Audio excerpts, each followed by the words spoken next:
Thanks for your company here on PM Agenda. Well, earlier this week, the Prime Minister, Tony Abbott, said that Australians may have to give up some of their freedoms in order to be given greater security. And now that we've seen the latest round of anti-terrorism legislation that the government is hoping to pass through Parliament, we can see that Tony Abbott wasn't joking there. And to help us through some of the finer points of this legislation, I'm joined now by Tehan, the head of Parliament's Intelligence and Security Committee. Thanks for your time this afternoon. Pleasure, David. Firstly, though, your reaction to the stabbings and fatal shooting of this 18-year-old in Melbourne. Well, it shows that the terror threat is real and that we need to do everything we can to deal with it. As the Attorney has said today, he thinks this is probably the biggest threat we've faced since the Second World War. That's the size of the issue that we're dealing with. So you think it is as a bigger threat than, say, Al-Qaeda after September 11, 2001, the Bali bombings, Madrid bombings, the London bombings? There were some pretty large-scale attacks. Do you believe this threat is bigger to Australians than that period? Well, everything is relative, but there is no doubt that in terms of the danger that this potentially presents to the Australian community, that this is real, there is a real size to it, and that we do have to take the necessary action to give our intelligence agencies and the police the powers they need to deal with it. The incident in Melbourne, does the government, or do you regard that as an act of terrorism? I know this guy was being investigated. He was known to police. He stabbed anti-terrorism police, but that act in itself, do you see that as terrorism? Well, we'll have to wait and see until the investigation is concluded, but all the signs are that it is. But we have to wait and let the investigation take its course before we come to that final conclusion. But all the signs are, sadly, that it is. That it is terrorism? It would seem on all the public evidence that it is. But I would hate to make a final conclusion on it until the thorough investigation is taken place and we get the final report on that. OK, on the government's laws, the first round of bills is being debated. Labor has pledged to support them, so they will go through, and we've given a lot of attention to them. The government's also just this afternoon introduced the second round of anti-terrorism legislation. I want to look at some of those key points. We'll start with the life sentences. Heavy penalties for those not just entering a country to engage in hostile activities, but also preparing to do so. What constitutes preparing to enter a country? Well, what constitutes preparing to enter a country would be, depending on what we see, is the information that we're able to gather on what their intent was of that preparation. Now, this will be something that the committee will look closely at when those laws come to it.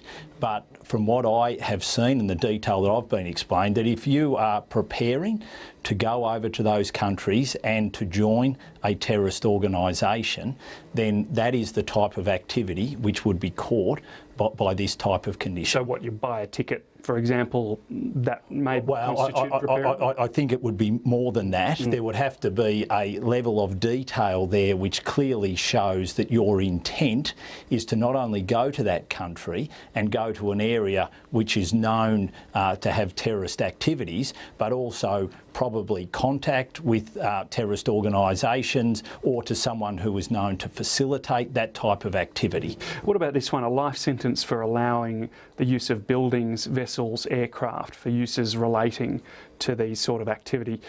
Presumably you'd have to knowingly, for example, allow the use of a building. We're not talking about landlords being penalised for what their tenants might be doing. No.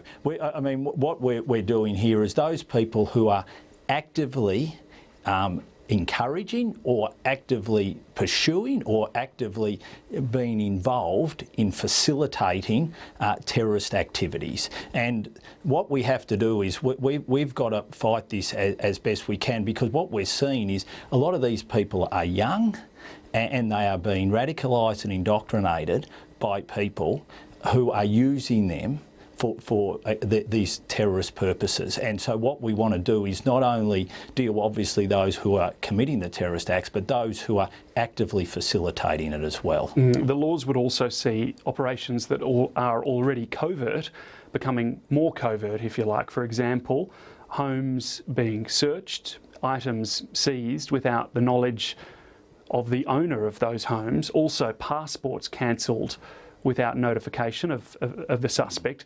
The second part of that, presumably that's so people could be picked up at the airport when they try to use their passport.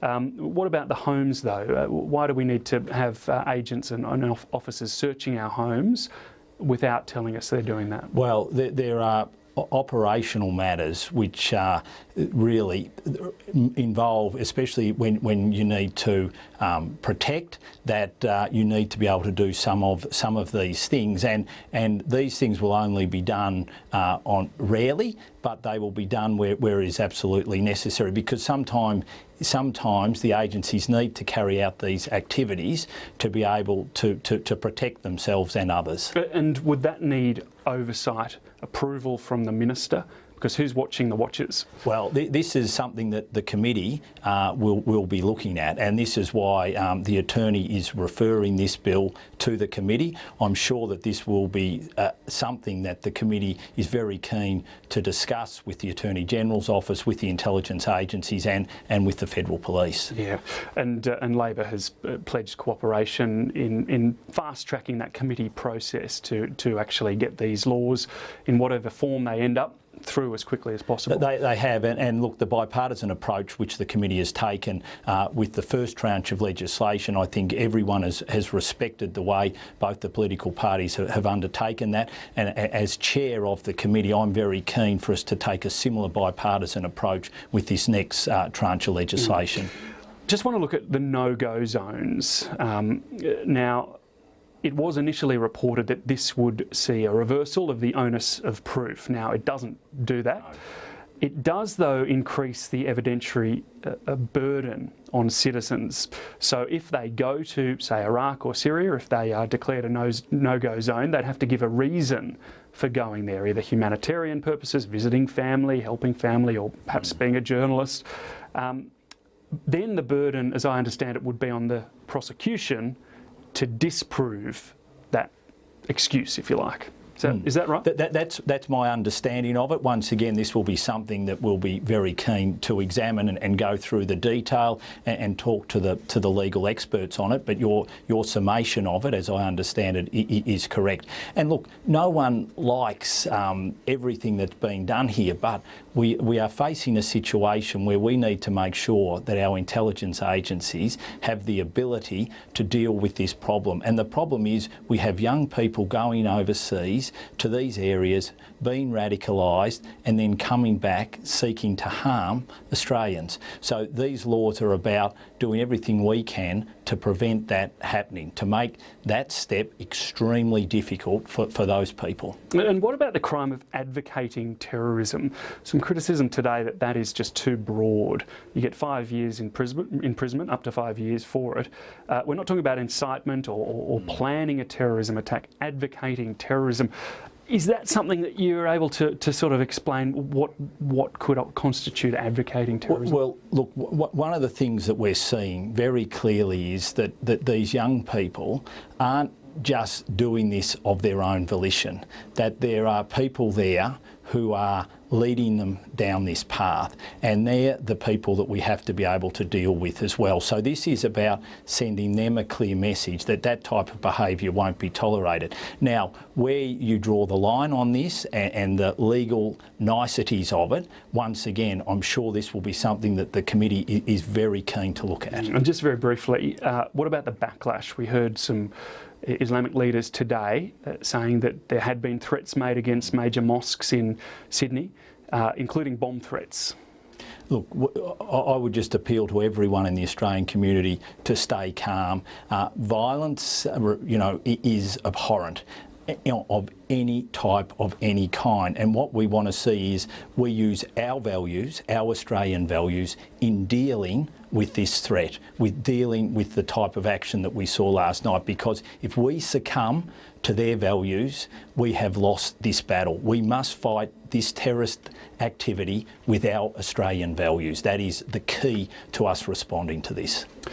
Well said, Dan Tehan, Head of the Parliament Intelligence and Security Committee. Thanks for your time on PM Pleasure, Agenda. David. And the program continues right after.